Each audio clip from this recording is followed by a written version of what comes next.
Craig Walton out in front, a very, very strong swimmer, and he's looking in good form right now. As we thought it is, Craig Walton who leads them in the swim down towards the beach. They'll hit the transition area and then to the bike. But we'll come back. Because Walton will want to open up a lead. Well, I'd like to be 10 minutes in front. But no, I'd like to have a 2-minute lead off the bike. I think I'm capable of that. Riding is one of my strongest legs at the moment. And I'm pretty sure that, you know, if it's not 2 minutes, it'll be around about 1.5 minutes, 2 minutes. So I'm pretty sure I have a good lead off the bike. Well, the Noosa triathlon continues as we look at the lonely sight, but a happy sight as far as Craig Walton is concerned. He has opened up a big lead over the chase pack who are trying to peg him back, but his lead now is up in the vicinity of 2 minutes. Well, he's certainly stamping his authority early in his bike race, but you can see very smooth pedalling action, and he is a very, very strong athlete.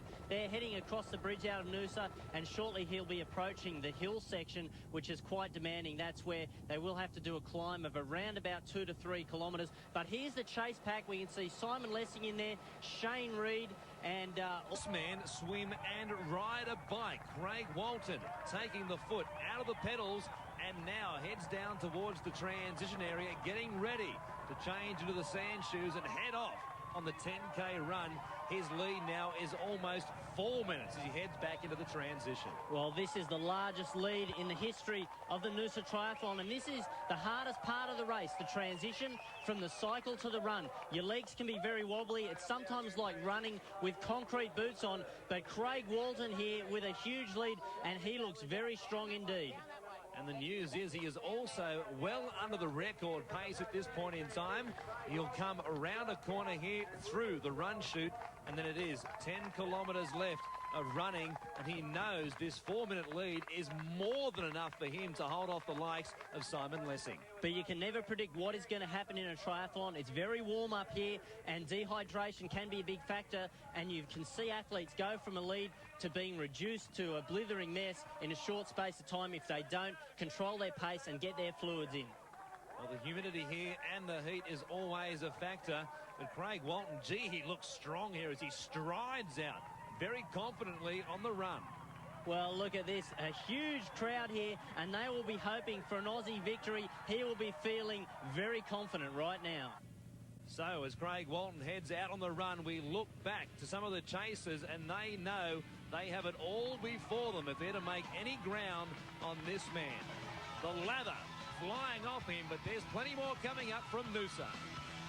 Craig Walton pouring it on down towards the finish line. He asked them, just how good am I? Well, he's enjoying this. All the pain of racing for nearly 2 hours would be totally gone out of his mind as the thousands of spectators here cheer on Craig Walton and his magnificent performance.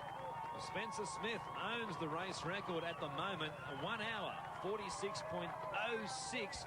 Well, Craig Walton is going to smash that time, and again he holds the hands out. He is really enjoying this, and why wouldn't he? Well, this would be an incredible feeling. Earlier this year, he won the world's largest triathlon in Chicago, the Mrs. T's race, and now here he is winning the second largest triathlon in the world here at Noosa. And he has just 50 metres to run as he heads onto the green carpet, the finish line before him, and he has shattered the race record. Craig Walton, what a victory in front of a huge crowd here at Noosa. Well, he will be very pleased with this. And look at this. He's still got enough time to go out and receive the accolades of the crowd, tapping all his supporters. And what a magnificent performance. I can't remember the last time anybody won this far ahead of such a quality field. And we may just have seen the next man to assume star status in the world of triathlon.